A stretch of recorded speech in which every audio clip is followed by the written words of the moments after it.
Hello and welcome to the first Yeldy Battle Reps Lustria video.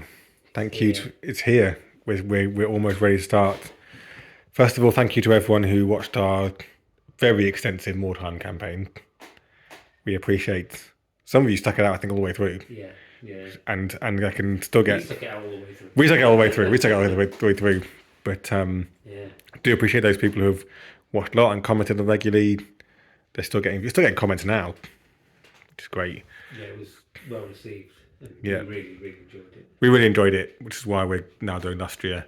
So we're not going to go through the warbands now. There's some hints on here of what warbands might be. Some are much more obvious than others.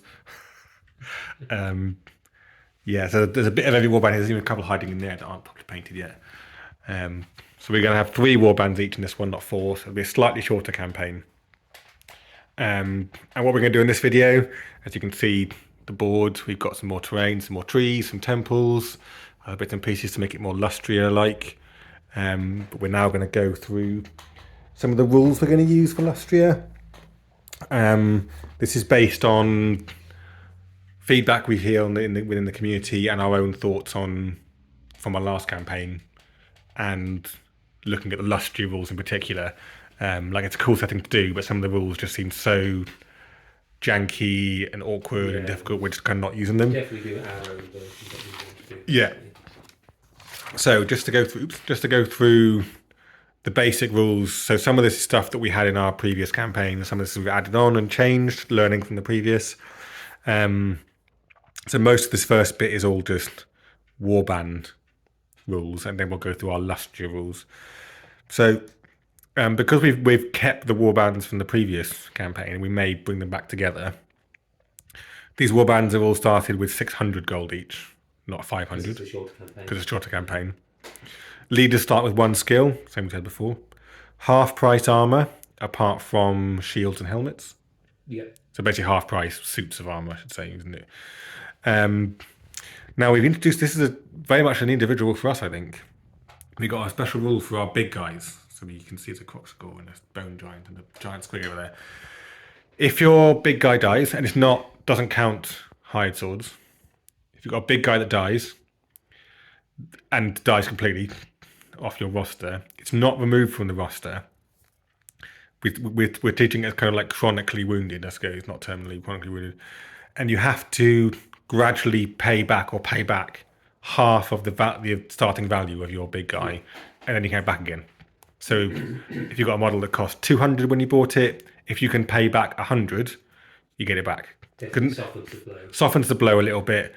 None of the big guys can ever get experience and be really good anyway, so they always stay the same. Yeah. And you can do it in bits. So if you have 20 gold left over from one game, you can take 20 gold off your 100 that you owe, if it was 200 to start with. And you can kind of gradually pay it back to gradually get your big guy back, slightly cheaper. You can climb during movement, which we had in our last campaign. For us, you can choose which attack you try and parry. Yeah, like that one. Rather than only ever being able to parry the highest.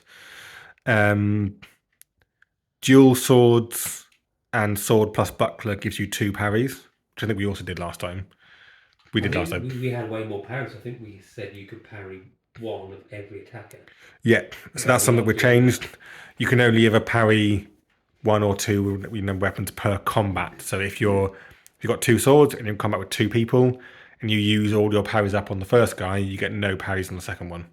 So there's that. Sorry. For our point system, we're keeping a point system on a league table, but we're tweaking it slightly.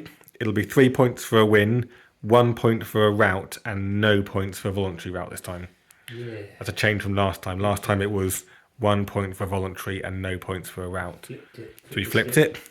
Less cowardice, I think. Yeah. Less cowardice, basically. Yeah, it gives you an incentive to try and stick around a bit more. And then, in terms of, I'll get to that bit at the end. 1 lucky charm per warband, but we're going to say it works on a 2+, Yeah, we had 4 not on a 4. Yeah, So it's better because you only have 1 of them. You can only there's only 1 iteration of any Dramatis Personae in the entire campaign. So if one person buys Johann the Knife, no one else can buy Johann the Knife. If your hand and knife is then killed and dies permanently, no one else can get it. So you can only have one of each kind. If you get returning a favour, which I don't even know if you get in the Lustria rules actually. Oh, maybe you don't get it, yeah. Can't remember, I haven't checked. You can't have an ogre, because that's all we ever did. Just you've got ogres. Shields will give +1 to your armour save versus range attacks. To make it better. Spears get always strikes first, even if you're charged. Regardless of initiative, basically. Regardless of initiative. Yeah. If you've got 2 hand weapons, one has to be an offhand weapon, and that offhand one is -1 to hit. If you're within, we're going to essentially use what we call our moonstone rules for line of sight and terrain. Yeah, So if you're within 1 inch of a piece of terrain, it doesn't block line of sight, and it isn't -1 to hit. Apart from that, it's all just normal line of sight. In terms of hiring mercenaries, anyone can hire the following mercenaries, irrelevant of your warband. So like lizardmen and undead and Just one creative model. all have limited numbers. So anyone can hire a pit fighter, an ogre, a warlock, a witch, a halfling, and a merchant. And we'll just model appropriately for the warband. So for example, if my lizardmen get an ogre, I'll get another Croxagore painted differently and it'll be an ogre. If no one will say that, not warband, I don't want to give it away. But if they're clearly chaos dwarves, if chaos dwarves get an ogre, they might want to do it slightly differently. If the all get a different one, so we'll model it depending on the right thing. So a lizardman pit fighter would look different to a human pit fighter. Yeah. And same with the merchants, they'll look different. A chaos dwarf merchant would look different to a human merchant, but it'll still follow the rules of a Arabian merchant. That's that bit. We're going to introduce a miscast table for spells. So we're using the miscast table for a particular warband that has lots of wizards in it. But we're tweaking... Subtle, yeah. We're tweaking a slight rule in it, because on the miscast table, so basically miscast is if you roll double 1 to cast your spell, you roll on the miscast table. If you roll double 1 again on the miscast table, that model is dead and removed permanently from your roster. We're going to say that leaders that are wizards don't get removed from the roster. Yeah. They still get taken out of action in the game, so there's a chance they could die, but don't get immediately removed from the roster, because it's just a bit too catastrophic for leaders. Yeah. Other wizards, yep, because any other wizard you can buy back anyway, but leaders you can't. And on the wizards, this is a rule we had in our last campaign, that whenever a wizard is rolling for its first spell, it can re-roll it once. Re-roll it, and it basically vetoes that spell, so it can keep trying to get another one if it rolls it again. Yeah. You basically say, I really don't want that spell, and try to... Yep, and then those are all our warband rules. In terms of the Lustria rules, I'm knocking over things now, I'm trying to open it up. We're going to use the Lustria scenarios, including the multiplayer scenarios. I've got all the rules here, in fact. We're going to use some of the Lustria terrain rules. So we're going to use the open ground rules. We're going to use the difficult ground rules that aren't crossed out, and the very difficult that aren't crossed out. I'm not going to use the impassable ones, and I've got here, you can see moonstone rules. So we're going to make line of sight basically a bit simpler. We're going to use the rules for swimming, the rules for trees and vines, the rules for fighting in water, because we quite like that. We are going to use the rules for carnivorous plants, but we'll only ever use them when we feel like it. And we're also going to say that carnivorous plants can move D3 in a random direction. Can they not move normally? Don't think so. Basically, it's just really easy to avoid then. Yeah. So the idea being that you've got to do a bit more. Yep, so we're using all the scenario rules. Here's scenario rules. We're not using the rules for weather because it's annoying. And we're not using the rules at the moment for hazards. All these random things that turn up because they're just... One, we haven't got models for half of these things. Also, it says that on it, which is something that no one should ever be saying. It says pygmies. That's not a thing we should be saying on camera. So we just don't want to have to buy a tar pit, a reptile swarm, a giant spider, more cold ones. We're not buying any of those things. So we're not using any of these rules, keeping it simple. And then that's it, really. Because we're not using the weather. Because really, it only really seemed to affect Chaos Dwarves. It's mostly against black. Mostly against black powder. It felt really harsh. So we're not using the rules for weather. We might change our mind later. Yeah. And that's the other thing is we'll do, because we do it in phases. Because we do it in phases, We might play a full phase where every warband's played once and then think, oh, that rule didn't work, and then we'll tweak it. We won't do another video on it, but we'll just tweak it. So these rules will be written at the end of every video we do. This is in the description. in the description of the videos, yeah. So this is just some more all Lustrian scenarios we're doing. Oh, retro artwork. I can't remember that guy's name who did that. The guy who signed it at the bottom. Awesome. We are going to use the rules for artifacts, but essentially we're going to incorporate them into scenarios when we feel like it. Yeah. Rather than any other thing. Well. Probably only on 3-player scenarios. And we'll say that you can only ever have one artifact per warband. So if you... One major artifact. No, I think it's any artifact, because Oh, the minor ones are also pretty good. Oh, right. But basically, let's say you get a minor artifact, and then in another battle you earn a major one, you have to discard the minor one. Or if you get a major one, then later when you get a better one, you have to discard one of them. Yeah. So you can only ever have one artifact. Well, because they're probably going to be free. So we're not. They seem to be a bit funny. Like trying to find the rules for artifacts seems a bit tricky. So that's how we're going to do it. And then the rest of it is done. This is just random stuff about Lustria. Anything else you can think of? Have I covered everything? I've talked for almost 12 minutes. So, have you said we're doing a separate video for introducing the warbands? So with a separate video, we'll introduce the warbands, and then we'll do our first game probably on the same night. Yeah. But you see, you've got lots of cool terrain. Welcome to Jack petting up all this temple terrain, and there's another piece of temple terrain over there as well. Got some more trees as well. Loads of trees. And some nice little tents that Phil got off Temu. Thank you, Temu. Palm trees, rocks, and things. It's looking very jungly. It looks awesome. Yeah, because I'm not going to introduce the warband. Some, obviously, the beady-eyed of you will have guessed quite a few of them.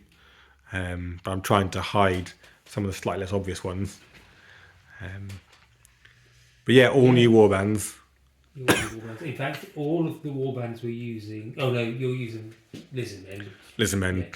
All of the other warbands we haven't used in the last campaign. Yeah, Lizardmen is the only one that's been repeated from the previous campaign. And you're using different models to what I used. I'm using very different models to what you... In fact, completely different. None of the models are the same. Yeah, I used the old Lizardmen models. Yeah, and I'm using new ones, which is why the croc skull looks massive. Yeah. It's absolutely enormous. Look at it. So yeah, I think that's everything. Yeah, okay, yeah. We're properly excited about it. We've got all this stuff out, got our warband out, and we're all like... Haven't got time to play now. Haven't got time to play a game, but we're all, we're all wetting ourselves. Spent quite a long time just looking at this and taking pictures. And Yeah. And spent a long time talking about when we're going to do this and things, but we're almost... I've got a few more models to paint. Jack's got a few more models to paint. Phil's all painted up. He's ready to go. Till I buy some more. Until you buy some more. so our last campaign was it like 2 years or something? 2 years. Yeah. 64 games. 64 games over there. This will actually be a lot shorter because there'll be one whole less phase per cycle. Yeah. And within each phase, there'll be one less set of games. Yeah. So it will actually be a lot shorter. Because rather than 4 times 4 games per phase and 4 phases, it'll be 3 times 3 games basically per phase and only 3 cycles. So 36? it's going to be 4 cycles. Be 4 games. It'll be 3 cycles 3 cycles. 4 games and a little bit times 3 to 12, yeah. times Oh, so 3 by the time we 36 played each games. other. 36 rather than 64, Oh wow, It's a lot shorter. Yeah. which will be good because then we can get on to the next one. But yeah, so I think that'll be more manageable for us as well. But yeah, we will keep the way we did it last time, where we'll each play each other and then play a 3-player because we like that. I think we like that. I think we talked about potentially a lot of the videos they won't be mega short, but they might not drift into the 50 plus minutes, 50 minutes that some of the other ones did. I think there might be a bit less filming of everything. Yeah, we might lower the filming because when we started, we filmed literally every shot and everything, and it was like we could do every better dice to roll. cut that down. We'll still be decent. We still want to be sort of 20 minutes, so 20, minimum. 25 minutes. But if it's sort of particularly shooting, I think combat, because you're both doing something, it's a bit more interesting. Yeah. But in shooting, if you're like, well, they're going to be hitting on 6s and we're doing on 5s, it's like, well, I'll just do it off camera. Yeah. And if you hit and Cut wound, to the injury roll. cut to the injury roll kind of thing. So we'll try and keep the reports more manageable. To be honest, we don't want hour and a half mordheim videos particularly, and we'll never film the movement as we have done before. We have actually got some river terrain as well, which we didn't put down on here because it didn't really work. But we will have some decent rivers in here too, and they're awesome. They're from Green Stuff World. They're neoprene, so they're nice and low, but they look great. But I might just have a video on those as well. So, but yeah, I think we're ready. So hopefully the warband video will come soon, and we'll be on to our first game. Yeah. Hopefully by sort of, let's say 1st of May is our target to have a game by. Yeah, that's it. So that'd be good. We've pretty much got. I'm more than 50% painted, probably well over 50%. Yeah. So, I'm like 2/3 painted. yeah. My third warband has got paint on it, but none of them are finished yet. And as soon as I've got to buy some more Lisbon, I've got to paint some more. Yeah. Got a few spares of this warband, whatever it is, but none of the Lisbon. Anyway, we'll leave it there, and we'll see you on the next one. So yeah, thanks a lot for watching, and see you next time.